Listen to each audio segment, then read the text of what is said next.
ముముక్షు వ్యవహార ప్రకరణములోని 22వ అధ్యాయం మార్గాన్వేషణం.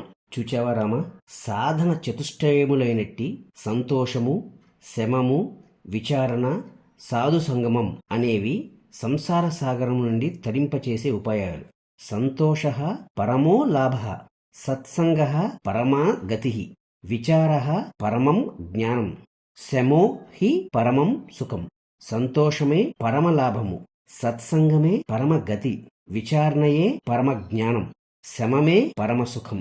ఈ 4 రకములైన ఉపాయములను అభ్యసించేవారే ఘనీభూతమైన ఈ మోహజాలమును జయిస్తున్నారు.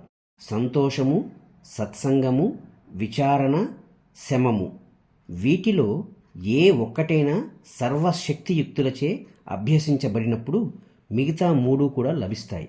అందుచేత రామా, తాత్సారం చేయకుండా ఎంతటికైనా సిద్ధపడి అందులో ఒక్కదాన్నైనా అభ్యసించాలి. స్వచ్ఛమైన శమము వలన హృదయం నిర్మలమైనప్పుడు అట్టివాని వద్దకు మిగతా 3 వచ్చి చేరుచున్నాయి. సంతోష, విచార, సాధు సాంగత్యాలు ఉన్న చోట జ్ఞానం రూపుదిద్దుకుంటోంది. సుగుణములన్నీ ఆశ్రయిస్తున్నాయి. విజయలక్ష్మి వరించుచున్నది. ఓ జనులారా, మీరంతా స్వప్రయత్నము అనబడే పురుషకారం చేత మనస్సును జయించి ఈ 4 ఏ ఒక్కదాన్నైనా నిరంతరం ప్రయత్నపూర్వకంగా అవలంబించ కోరుచున్నాను. శ్రద్ధతో, ఓర్పుతో, నేర్పుతో ఒక్కదానినైనా దైనందికమైన అలవాటుగా మార్చుకోండి అని మీ శ్రేయోభిలాషలమగు మేము మరల చెప్పుచున్నాం. కొంచెం కొంచెం ఈ 4 ఆశ్రయిస్తూ పోగా కొంతకాలానికి అంతా సుసాధ్యమే అవుతుంది. మొదట్లో కొంత పట్టుదల వహించి ఆ తరువాత ప్రయత్నం వీడకుండా ఉంటే మీకు సాధ్యము కానిదంటూ ఏదీ ఉండదు. ఏ కొంతవరకు మీరు సాధించగలిగినా అక్కడి వరకు మీకు శుభమే కలుగుతుంది. అసలు ప్రయత్నమన్నదే చేయకుండా మానవ మాత్రం మా వల్ల ఏమవుతుంది అని మిమ్మల్ని మీరే సముదాయించుకుంటూ తుచ్చ విషయములకై పరుగెడితే అది మూర్ఖత్వమే కదా. ఎందుకంటే మానవులలోనే అత్యంత మహనీయులు, ఆత్మజ్ఞులు, అత్యంత మూర్ఖులు కూడా ఉన్నారు. అందుచేత సాధన పూనండి. అసలు ఉన్న రహస్యమంతా సాధనలోనే ఉన్నది కానీ దైవమునందు కాదు. ఈ చిత్తము అనుదానిని పురుషకారంతో, పౌరుషంతో జయించి ఈ 4 ఒక్కదాన్నైనా వశం చేసుకుంటే ఉత్తమ గతి.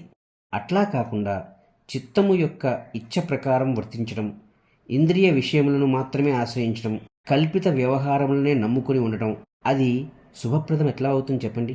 పళ్ళతో పళ్ళు నొక్కి పెట్టి అయినా సరే, ఎట్లాగైనా సరే శమము, సాధు సంగమము, సంతోషము, విచారణ ఈ 4 ఎంతవరకు అయినా సరే ప్రయత్నించుదరుగాక. ఒకానొకడు మానవుడు అగుగాక, లేదా దేవత అగుగాక, లేదా యక్షుడు అగుగాక, లేదా ఒక చెట్టు అగుగాక, ఏది ఏమైనా ఉత్తమ గుణములు ఆర్జించకపోతే గతి లేదని గ్రహించాలి. ఈ చంచల చిత్తము అనుక్షణం అనేక గుణదోషములనే ప్రీతిపూర్వకంగా ఆశ్రయిస్తోంది. ఆ గుణదోషములను మొట్టమొదట జాగ్రత్తగా గుర్తించాలి. అయ్యో, ఈ సాంసారిక జీవులు తమ చిత్తమును ఆశ్రయించు గుణదోషములేమిటో గమనించుటకు కొంచెమైనా ప్రయత్నించకుండా పరుల దోషములు మాత్రమే మహా తెలివితేటలతో ఎంచుచు కాలం వెలుపుచ్చుచున్నారే. ఇది అత్యంత దౌర్భాగ్యకరమైన విషయం కదా. అట్టి మూర్ఖ జనులకు ధిక్కారముగాక. అయితే స్వచిత్తము యొక్క గుణదోషములు తొలగేదెట్లా? సుగుణములను ఆశ్రయించుటయే అందుకు ఉపాయం. క్రమక్రమంగా సుగుణములను ఆశ్రయిస్తూ పోగా దోషగుణములు సన్నగిల్లుతాయి. దోషగుణములు వృద్ధి చెందుతున్న కొద్దీ సగుణములు బలహీనపడతాయి అని కూడా గుర్తుపెట్టుకోండి. కనుక రామచంద్ర, నీకు ఏ త్రోవ కావాలో ఈ బాల్యంలోనే నిర్ణయం చేసుకో. చక్కగా విచక్షణ చేయి. మార్గాన్ని అన్వేషించు, అనుసరించు. అంతేకాని దుఃఖిస్తూ కూర్చుంటే నీకు గాని నీ వలన మరెవరికి గాని ఎట్టి లాభం ఉండదు. ఈ మనస్సు తన యొక్క వాసనా వేగంతో ఎప్పటికప్పుడు జీవుని ముంచెత్తుతోంది. అయితే అట్టి వాసనలు నదికి 2 వైపులా ఉన్నట్టి గట్ల వలె శుభ అశుభ రూపములలో ఉంటున్నాయి. శుభం అనే ఆవలి ఒడ్డుకు చేరుతావా, లేక అశుభమునే ఆశ్రయిస్తూ రోజులు గడుపుతావా? నీ ఇష్టం. ప్రయత్నమును బట్టే ప్రయోజనం